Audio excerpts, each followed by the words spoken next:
صلی علی رسولہ الکریم وبعد فاعوذ باللہ من الشیطان الرجیم بسم اللہ الرحمن الرحیم یا ایھا الذین آمنوا اتقوا اللہ وکونوا مع الصادقین صدق اللہ مولانا العظیم وبلغنا رسولہ النبی الامین المطیع الکریم ونحن علی ذلک من الشاہدین والشاکرین والحمد للہ رب العالمین۔ عرض ہماروں سے پیش تر درود پاک پڑھ لیں۔ اللہم صلی علی سیدنا محمد وعلی آل سیدنا محمد وبارک وسلم۔ اگرچہ زر بھی ہے جہاں میں قاضی الحاجات، اگرچہ زر بھی ہے جہاں میں قاضی الحاجات، جو فخر سے میسر ہے تبنگری سے نہیں۔ اگرچہ زر مطلب ہوتا ہے مال و دولت، قاضی الحاجات مطلب ہوتا ہے حاجتوں کو پورا کرنے والا، ضرورتوں کو پورا کرنے والا۔ مال و دولت ہی سے تو ضرورت پوری ہوتی ہے۔ اور فخر کہتے ہیں اس فقیری کو جو ولی اللہ کے پاس جو فخر ہوا کرتا ہے، اور تبنگری کہتے ہیں مالداری کو۔ ڈاکٹر اقبال کہتے ہیں اگرچہ زر بھی ہے جہاں میں قاضی الحاجات، جو فخر سے میسر ہے تبنگری سے نہیں۔ جو فخر سے میسر ہے تبنگری سے نہیں، اور سبب کچھ اور ہے تو جس کو خود سمجھتا ہے۔ سبب کچھ اور ہے تو جس کو خود سمجھتا ہے، زوال بندے مومن کا بے زری سے نہیں۔ زوال بندے مومن کا بے زری سے نہیں۔ اور جوہر جہاں میں اگر میرا آشکارا ہوا ہے، جوہر جہاں میں اگر میرا آشکارا ہوا ہے، قلندری سے ہوا ہے سکندری سے نہیں۔ قلندری سے ہوا ہے سکندری سے نہیں۔ محترم سامعین اکرام، نہ تخت و تاج نہ لشکر و سپاہ میں ہے، نہ تخت و تاج نہ لشکر و سپاہ میں ہے، جو بات مرد قلندر کی بارگاہ میں ہے۔ جو بات مرد قلندر کی بارگاہ میں ہے۔ رسول پاک صلی اللہ تعالی علیہ وسلم نے صحابہ کرام کے سامنے ارشاد فرمایا، الا انبئکم بخیارکم، اے میرے صحابہ کیا میں تم میں جو بہتر ہیں ان کے بارے میں خبر نہ دوں؟ صحابہ کرام نے عرض کیا بلا یا رسول اللہ، کیوں نہیں، ہاں یا رسول اللہ، ہمیں خبر دیجئے کہ ہمارے درمیان بہترین لوگ کون ہیں۔ تو رسول پاک صلی اللہ تعالی علیہ وسلم ارشاد فرماتے ہیں کہ اذا رؤوا ذکر اللہ، کہ تم میں سب سے بہترین لوگ وہ ہیں کہ جب تم ان کو دیکھو تو تمہیں خدا یاد آ جائے۔ عزیزان ملت اسلامیہ، تو جنہوں نے حضور مفتی اعظم ہند کو دیکھا، جنہوں نے اعلیٰ حضرت کو دیکھا، جنہوں نے حضور سرکار برہان ملت کو دیکھا، جنہوں نے حضور جوگڑ والے حضرت کو دیکھا، جنہوں نے اپنے سلسلے کے مشائخ کو دیکھا، جن کو دیکھنے پر انہیں خدا کی یاد آ جاتی تھی، وہی تم میں سب سے بہتر ہے، وہی ولی اللہ ہے۔ یہ وہی لوگ ہیں جن کے بارے میں ڈاکٹر اقبال کہتے ہیں کہ نہ تخت و تاج نہ لشکر و سپاہ میں ہے، جو بات مرد قلندر کی ایک نگاہ میں ہے۔ یہ وہی لوگ ہیں جن کے بارے میں یہ کہا جاتا ہے۔ عزیزان ملت اسلامیہ، اللہ تبارک و تعالیٰ قرآن مقدس میں ارشاد فرماتا ہے یا ایھا الذین آمنوا اتقوا اللہ وکونوا مع الصادقین، اے ایمان والو اللہ سے ڈرو اور سچوں کے ساتھ ہو جاؤ۔ تخت و تاج کی طاقت، مال و دولت کی قوت، بادشاہوں، مالداروں اور امیروں کی شان و شوکت ایک مسلم حقیقت ہے. ہر ایک تسلیم کرتا ہے تخت و تاج کی طاقت کو، ہر ایک تسلیم کرتا ہے مال و دولت کی طاقت کو، ہر ایک تسلیم کرتا ہے امیروں بادشاہوں شہنشاہوں کی شان و شوکت کو، ہر ایک مان لیتا ہے. لیکن یہ تمام طاقتیں 4 دن کی ہیں. لیکن اللہ والوں کی طاقت 4 دن کی نہیں ہوا کرتی. اللہ والوں کی طاقت ہمیشہ رہتی ہے. اللہ والوں کی طاقت اور مالداروں کی طاقت میں فرق یہ ہے کہ اگر مالداروں کی صحبت میں اگر کوئی عام آدمی نہیں، اگر مالداروں کی صحبت میں کوئی عالم، کوئی فاضل، کوئی حافظ بھی اگر جاتا ہے تو بہتوں کو دیکھا گیا کہ وہ بھی دنیا دار بن جاتا ہے، وہ بھی گنہگار ہو جاتا ہے. لیکن اللہ والوں کی صحبت میں اگر کوئی رہتا ہے تو وہ یقیناً کامیاب و کامران ہوتا ہے. کیونکہ حضرت شیخ سعدی شیرازی رحمۃ اللہ علیہ فرماتے ہیں کہ صحبت صالح ترا صالح کند، صحبت طالح ترا طالح کند. نیکوں کی صحبت تجھے نیک بنائے گی.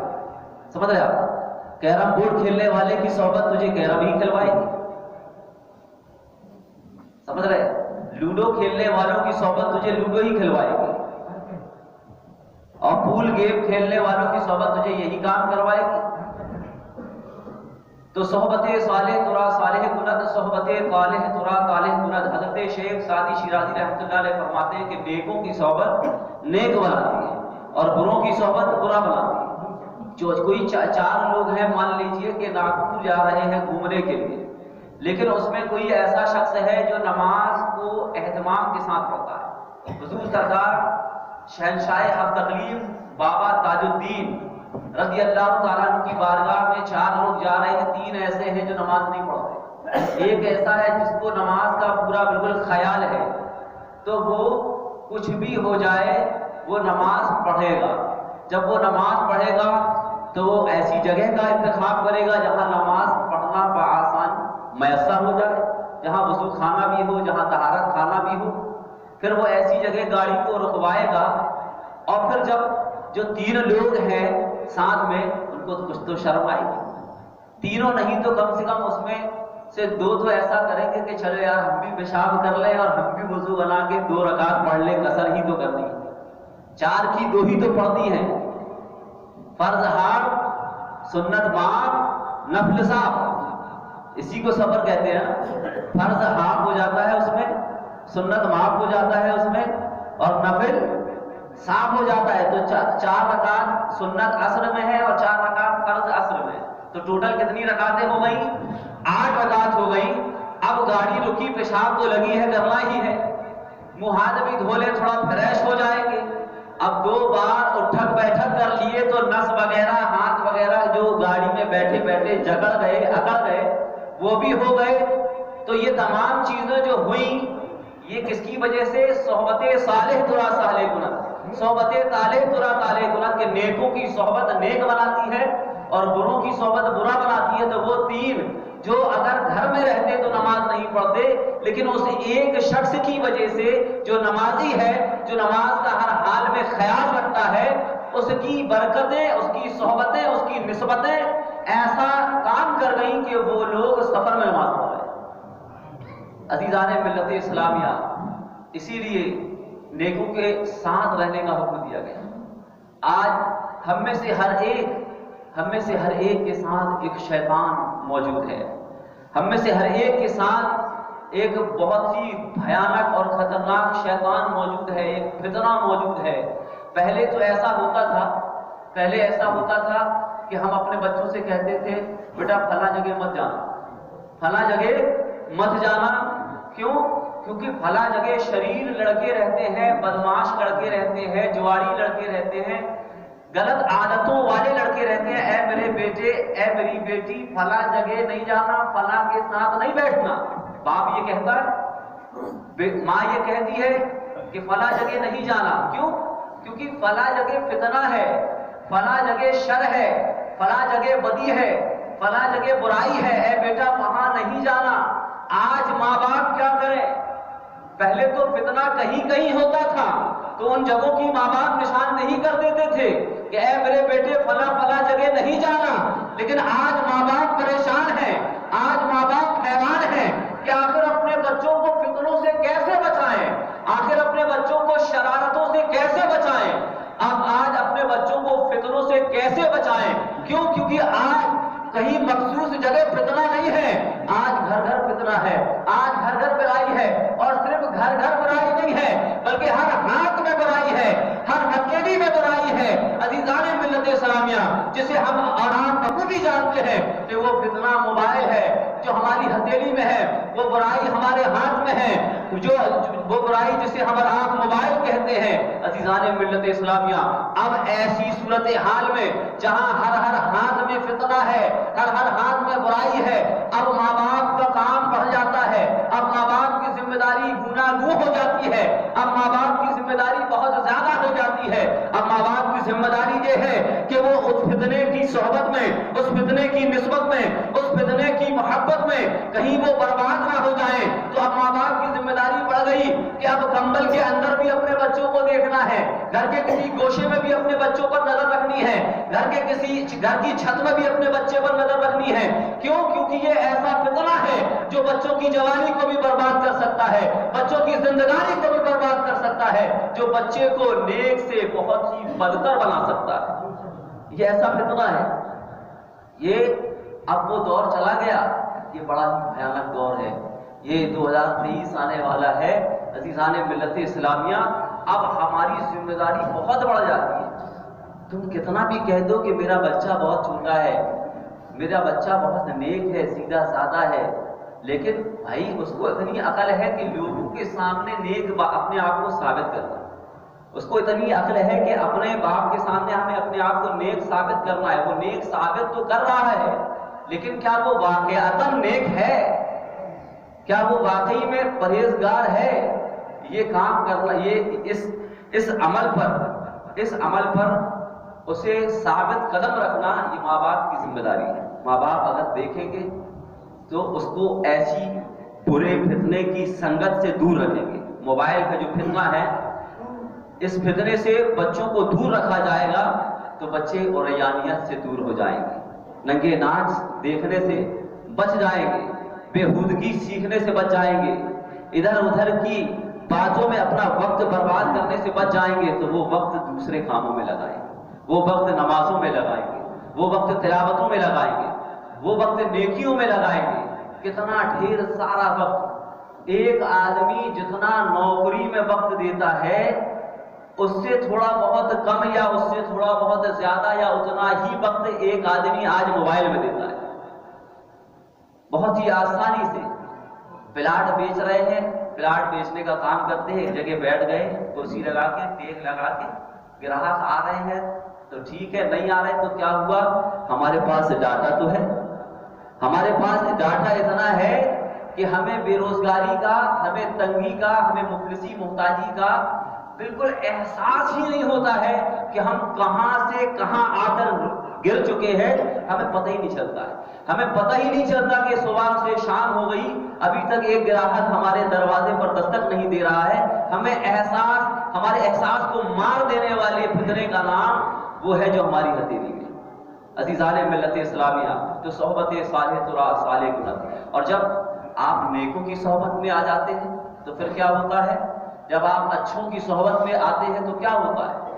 اگر آپ کو بظاہر اچھوں کی صحبت میں آنے کے بعد بظاہر دنیا نہیں ملتی ہے، لیکن سکون آپ کو جو ملے گا، جو راحت آپ کو میسر ہوگی، وہ دنیا کی دولتوں سے نہیں مل سکتا۔ وہ سکون دنیا کی وہ دولتوں سے وہ سکون میسر نہیں ہو سکتا۔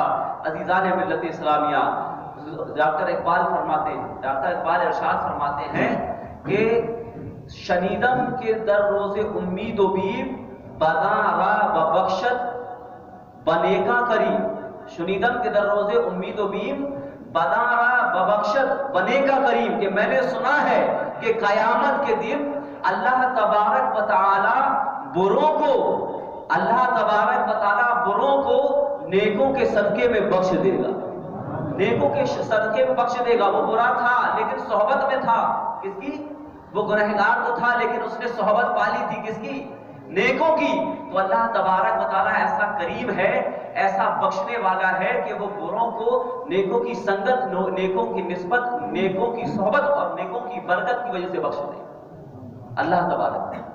ایک شرابی ہے، لبے سڑک راستے کے کنارے شراب کے نشے میں دھت اور چور چور ہو کر پڑا ہوا ہے، لیکن چونکہ وہ شراب کے نشے میں گر گیا تھا تو گرنے کی وجہ سے اس کو تھوڑا سا نشہ بھی ہے اور چوٹ اور درد کا احساس بھی ہے، تو وہ اللہ اللہ کہہ رہا ہے، وہ اللہ اللہ کہہ رہا ہے۔ وہاں سے حضرت سری سختی رضی اللہ تعالیٰ عنہ اپنے مریدین اور اپنے اصحاب کے ساتھ گزر رہے ہیں۔ آپ دیکھتے ہیں کہ ایک شخص شراب کے نشے میں دھت ہے لیکن اس کے منہ سے اللہ اللہ نکل رہا ہے، تو حضرت سری سختی رضی اللہ تعالیٰ عنہ اپنے مرید سے کہتے ہیں کہ ایک گلاس پانی لاؤ، اور اس مرید کے پاس، اس شرابی کے پاس جاتے ہیں، اور جانے کے بعد اس کے منہ میں گلاس سے پانی ڈالتے ہیں اور انگلی سے اس کے تالو کو، اس کے دانتوں کو، اس کے مسوڑوں کو صاف کرتے ہیں، پھر پانی ڈالتے ہیں، پھر صاف کرتے ہیں، پھر پانی ڈالتے ہیں، صاف کرتے ہیں، اور پھر وہاں سے چلے جاتے ہیں اور مریدوں سے کہتے ہیں کہ وہ اللہ کا نام لے رہا تھا، بڑا پاک نام لے رہا تھا، میرا دل یہ گوارا نہ کر، میرے دل نے یہ گوارا نہ کیا کہ وہ نشے کی حالت میں ناپاک زبان سے میرے رب کا نام لے، اس لیے میں نے اس کا منہ دھلا دیا۔ حضرت سری سختی رضی اللہ تعالیٰ عنہ اپنے گھر چلے گئے، اب سو گئے تو خواب میں انہوں نے کیا دیکھا کہ کوئی ندا دینے والا بشارت دے رہا ہے کہ اے سری سختی، تم نے ایک ناپاک زبان سے میرا نام لینا، ایک ناپاک زبان کا میرا نام لینا تم نے گوارا نہ کیا، اور تم نے اس کی زبان، اس کا منہ کھول دیا۔ جب تم یہ گوارا نہیں کر سکتے تو میں رب ہوں تمہارا، میں تمہارا مالک و خالق ہوں، تمہارا ہاتھ اس منہ میں لگ گیا ہے، تمہاری نسبت اس منہ کو پہنچ گئی ہے، تو مجھے یہ گوارا نہیں کہ میں اسے گنہگار رہنے دوں۔ جاؤ فلاں مسجد میں چلے جاؤ، وہ شرابی تہجد کی نماز پڑھ رہا ہے، وہ شرابی تہجد کی نماز پڑھ رہا ہے۔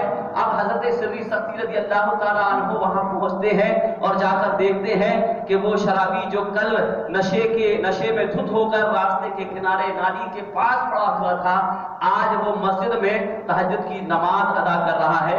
عزیزان ملت اسلامیہ، جیسے ہی اس شرابی پر نظر پڑتی ہے تو وہ شرابی کہتا ہے کہ حضور آپ حیرت و استعجاب میں کیوں ہیں، آپ پریشان کیوں ہیں؟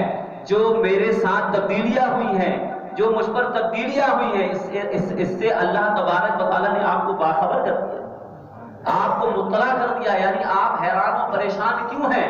یہ رب نے کیا ہے اور رب نے آپ کو بتا بھی دیا ہے، یعنی کہ رب نے خواب میں حضرت سری سختی کو بتایا ہے، یہ خواب بھی اس شرابی کو معلوم ہو گیا، وہ کتنا بڑا ولی بن گیا، وہ کتنا بڑا نیک ہو گیا کہ کسی کے خواب کے بارے میں بھی اسے معلوم ہے۔ عزیزان ملت اسلامیہ، حضور غوث پاک حضور خواجہ غریب نواز رضی اللہ تعالی عنہما، ان کی زندگی کا آپ مطالعہ کریں تو انہوں نے کیا کیا؟ چوروں کو انہوں نے کتب بنا دیا، ڈاکوؤں کو انہوں نے ابدال بنا دیا، اور گنہگار خطاکار کو انہوں نے نیک، پارسا اور پرہیزگار بنا دیا۔ کہ کس لیے بنا دیا، کیسے بنا دیا؟ کیونکہ ان کی صحبت میں آ گئے، ان کے ساتھ ان کو نسبت ہو گئی، تو اللہ تبارک و تعالیٰ نے ان کو بدل دیا۔ اسی کا حکم اللہ تبارک و تعالیٰ نے دیا ہے کہ یا ایھا الذین آمنوا اتقوا اللہ وکونوا مع الصادقین، کہ اے ایمان والو اللہ سے ڈرو اور سچوں کے ساتھ ہو جاؤ، اچھوں کے ساتھ ہو جاؤ۔ یہ جو ساتھ ہے موبائل کا، یہ بڑا گھٹیا ہے، یہ آپ کے 3 گھنٹے نکال دے گا، یہ آپ کے سیریز دیکھنے میں آپ کا 1 گھنٹہ نکال دے گا، پھر اس سیریز کے بعد پھر دوسری سیریز میں آپ لگ جاؤ گے، پھر اس سیریز کے بعد تیسری سیریز میں لگ جاؤ گے، آپ نہ جانے کیسی کیسی باتوں میں آپ مبتلا رہو گے۔ لیکن اگر آپ اس فتنے سے دور ہو گئے، اس برائی سے دور ہو گئے، تو آپ دوسری چیز کیا ہے؟ اچھائی ہے، اور جب آپ اچھوں کے ساتھ ہوگے تو پھر آپ کا حال سگے اصحاب کہف کہ جیسا ہو جائے گا کہ اصحاب کہف اپنے بادشاہ کے ظلم و جبر سے، دقیانوس بادشاہ کے ظلم و جبر سے پریشان ہو کر وہ شہر سے باہر نکل گئے۔ ایک غار میں جا کر ان کا ارادہ تھا کہ ہم سپاہیوں سے، بادشاہ سے چھپا کر بڑی خاموشی کے ساتھ رات کے اندھیرے میں اور خاموشی کے ساتھ ہم شہر سے باہر نکل جائیں گے تو ایک کتا ساتھ میں ہو جاتا ہے، ایک کتا آپ کے ساتھ ہو جاتا ہے، اصحاب کہف کے ساتھ ہو جاتا ہے، تو اصحاب کہف میں سے ایک شخص عالم محبت میں کہتا ہے کہ تم ہمارے ساتھ رہو گے اور اگر تم نے بھونک دیا تو ہم پکڑے جائیں گے، ہم سب پکڑے جائیں گے اور پھر ہم پر ظلم و ستم ہوگا، ہم مسلمان ہو چکے ہیں، تمہارے بھونکنے سے ہم پکڑے جا سکتے ہیں۔ تو وہ کتا بزبان حال کہتا ہے کہ وہ اور لوگ ہیں جو اللہ والوں پر بھونکتے ہیں، ہم آپ کے ساتھ آپ کی خدمت کے لیے جا رہے ہیں۔ یہ ادا اس کتے کی اللہ کو اس قدر پسند آئی کہ اس کتے کا ذکر قرآن میں کر دیا کہ وَقَلْبُهُمْ بَاسِطٌ ذِرَاعَيْهِ بِالْوَسِيدِ، کہ جب وہ غار میں عبادت و ریاضت میں مشغول تھے اور پھر اس کے بعد سو گئے، سینکڑوں سال کے لیے سو گئے، تو سینکڑوں سال تک جب وہ سو گئے تو باہر غار کے باہر پہرا دینے کے لیے، بھونکتا نہیں تھا وہ کتا لیکن پہرا دیتا تھا۔ اللہ تعالیٰ نے دیکھا وَقَلْبُهُمْ بَاسِطٌ ذِرَاعَيْهِ بِالْوَسِيدِ کہ ان کا کتا اپنی دونوں ہتھیلی کو زمین میں پھیلائے ہوئے ان لوگوں کی حفاظت کر رہا ہے، نگہبانی کر رہا ہے، تقواری کر رہا ہے۔ یہ کتا جسے نیکوں کی صحبت مل گئی، دنیا کا کوئی بھی کتا جنت میں نہیں جائے گا، یہ کتا جسے نیکوں کی صحبت مل گئی، اللہ والوں کی صحبت مل گئی۔ حضرت نوح علیہ نبی علیہ السلام کا بیٹا کنعان انہو لیسا من اہل قرآن نے فرمایا کہ اے نوح علیہ السلام تمہارا بیٹا تمہارا گھر والا نہیں ہے، وہ کافر ہو گیا، انہو عملو غیر صالح، کہ وہ کافروں کا عمل کرتا ہے، وہ کافروں جیسی سوچ اور عقیدہ رکھتا ہے، تو وہ کنعان جنت میں نہیں جائے گا، لیکن یہ کتا جو اصحاب کہف کی صحبت میں تھا، یہ کتا انسان کی شکل میں جنت میں جائے گا۔ سوچو آپ کہ دونوں کو صحبت ملی ہے۔ عزیزان ملت اسلامیہ، کنعان نے کافروں کی صحبت اختیار کر لی اور اس کتے نے اصحاب کہف کی صحبت اختیار کر لی، دونوں نے صحبت اختیار کی، ایک نے بروں کی صحبت اختیار کی جہنمی بن گیا، ایک نے اچھوں کی صحبت اختیار کی وہ جنتی بن گیا۔ عزیزان ملت اسلامیہ، تو نہ تخت و تاج نہ لشکر و سپاہ میں ہے جو بات مرد کلندر کی ایک نگاہ میں، نہ آپ کے پاس جو لشکر ہے نہ آپ کو وہ بچا سکتا ہے، نہ آپ کے پاس جو سپاہی ہیں آپ کو وہ بچا سکتے ہیں۔ اگر آپ کو کوئی بچا سکتا ہے تو وہ صرف اور صرف اللہ تبارک و تعالیٰ کے نیک بندوں کی صحبت بچا سکتی ہے، یا آپ کی خود کی نیکی جو قرآن و حدیث سے آپ نے حاصل کی ہے وہ آپ کو بچا سکتی ہے، یا تو اللہ والوں کی زندگی پڑھ کر اس زندگی کو اپنے اندر بسا لینا، ڈھال لینا، یہ آپ کو بچا سکتی ہے اور کوئی چیز نہیں بچا سکتی۔ اللہ تبارک تعالیٰ کا جو سسٹم ہے، نظام ہے، وہ یہ ہے کہ جس قدر انسان اللہ تبارک و تعالیٰ سے محبت کرتا ہے، اللہ تبارک و تعالیٰ کی مخلوق بھی اسی قدر اس سے محبت کرنے لگتی ہے۔ آپ کی محبت اللہ سے جس قدر زیادہ ہوگی، اللہ کی مخلوق بھی آپ سے اسی قدر زیادہ محبت کرے گی۔ آپ نے دیکھا ہوگا اللہ والوں سے ہم کیسے ٹوٹ کر ملتے ہیں، اللہ والوں سے ہم کیسے ڈٹ کر ملاقات کرتے ہیں، ان کی زیارت کر لیں، ان سے مصافحہ کر لیں، ان کا ہاتھ چوم لیں۔ کیوں؟ کیونکہ وہ اللہ تبارک و تعالیٰ سے اس قدر وہ محبت کرتے تھے کہ جس کی وجہ سے آپ کے دلوں میں اللہ نے ان کی محبت ڈالی۔ وہ آپ ہی کی طرح ہے نا، آپ ہی کی طرح ہے، لیکن آپ ان سے مصافحہ کر رہے ہیں، دوڑ دوڑ کر آپ ان کی دستبوسی کر رہے ہیں، قدم بوسی کر رہے ہیں، ان کے ہاتھ کو اپنے سر پر رکھوا رہے ہیں۔ کیوں؟ کیونکہ انہوں نے اللہ سے محبت کی، اللہ نے آپ کے دلوں میں ان کی محبت ڈالی۔ کیا وہ سونے کے ہیں کہ چاندی کے ہیں؟ نہ وہ سونے کے ہیں نہ چاندی کے ہیں، وہ اللہ سے محبت کرنے والے ہیں۔ آپ نے ان سے محبت کرنا شروع کر دیا۔ اللہ جس قدر اللہ تبارک و تعالی سے آپ ڈرو گے، جس قدر آپ اللہ تبارک و تعالیٰ سے ڈرو گے، اسی قدر اللہ کی مخلوق آپ سے ڈرنے لگے گی، اسی قدر اللہ کی مخلوق آپ سے ڈرنے لگے گی۔ کیسے؟ آپ دیکھیں، ہم اپنے پیر صاحب کے پاس، ہم اپنے دوستوں یاروں سے کچھ بھی بات پوچھ لیتے ہیں، کوئی کیسی بھی بات کر لیتے ہیں، لیکن وہی شخص ہم ہیں۔ لیکن جب ہم کسی ایسے کے پاس جاتے ہیں جو ہمارا شیخ ہے، جو ہمارا پیر و مرشد ہے، جو ہمارے تاج الشریعہ ہے، یا جس کے جو بھی پیر صاحب ہیں، وہ جب ان کے پاس جاتے ہیں تو بالکل کیا بولنا ہے، کیسے بولنا ہے، کتنا بولنا ہے، کیا پوچھنا ہے، وہ اس میں حیران و پریشان ہو جاتا ہے. پتہ کیا چلا، باپ ہی کو دیکھ لیا، باپ ہی کو دیکھ لے، باپ کے سامنے ہمیں کیا بولنا ہے، کیسے بولنا ہے، کس طریقے سے، کیونکہ باپ بھی تو ایک طرح کا پیر ہے، باپ بھی تو ایک طرح کا ہمارا رہنما ہے، ہمارا رہبر ہے، جو ہماری رہنمائی اور رہبری کرتا ہے. لیکن ہم اس کے سامنے بولنے میں ہچکچاتے ہیں، گھبراتے ہیں. تو نظام قدرت یہ ہے کہ جو اللہ تبارک و تعالیٰ سے جتنا ڈرے گا، اللہ کی مخلوق اس سے اتنا ہی ڈرے گی. اور جو شخص اللہ تبارک و تعالیٰ سے جس قدر، اللہ تبارک و تعالیٰ کی جس قدر عبادت کرے گا، اللہ کی مخلوق اسی قدر اس کی خدمت میں لگ جائے گی. جو اللہ کی جتنی عبادت کرے گا، جس قدر عبادت کرے گا، اللہ کی مخلوق اسی قدر اس کی خدمت میں لگ جائے گی. ہارون رشید ایک بادشاہ ہے، ہارون رشید ایک بہت بڑا بادشاہ ہے.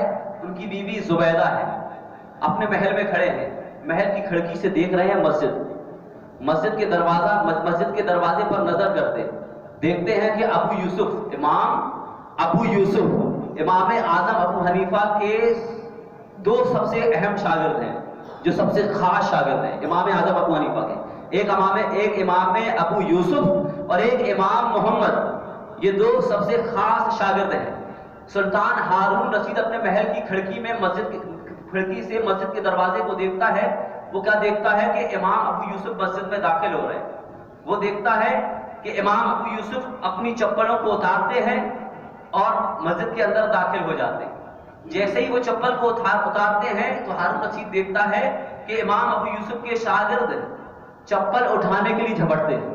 امام ابو یوسف کے چیلے، ان کے تلامذہ چپل اٹھانے کے لیے لپکتے ہیں. ایک شاگرد ایک چپل اٹھا لیتا ہے، دوسرا شاگرد ایک چپل اٹھا لیتا ہے. تو سلطان ہارون رشید یہ معاملہ دیکھتا ہے، یہ منظر اپنی آنکھوں سے دیکھتا ہے، تو کہتا ہے زبیدہ بیگم، اے میری بیوی زبیدہ، کہنے کو تو ہم بادشاہ ہیں، لیکن ہماری خدمت کے لیے، ہماری چپل کو اٹھانے کے لیے لوگ لڑتے نہیں. یعنی ہم کیسے بادشاہ ہیں؟ ہم بادشاہ ہوتے ہوئے بھی ہماری چپلوں کو لوگ اٹھانے کے لیے، یعنی ہماری خدمت کے لیے لوگ لڑتے نہیں ہیں کہ دونوں شاگرد میں ایک چپل ایک نے اٹھا لی، ایک چپل ایک نے اٹھا لی.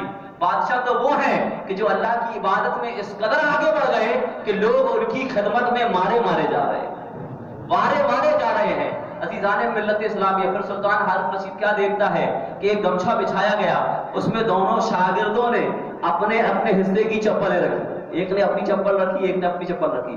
پھر دونوں نے اس گمچھے سے گمچھے کا ایک سرا ایک شاگرد نے پکڑا، گمچھے کا دوسرا سرا ایک شاگرد نے پکڑا، اور اس طریقے سے مسجد کے اندر، مسجد کی طاق میں ان چپلوں کو دونوں ساتھ میں رکھتے.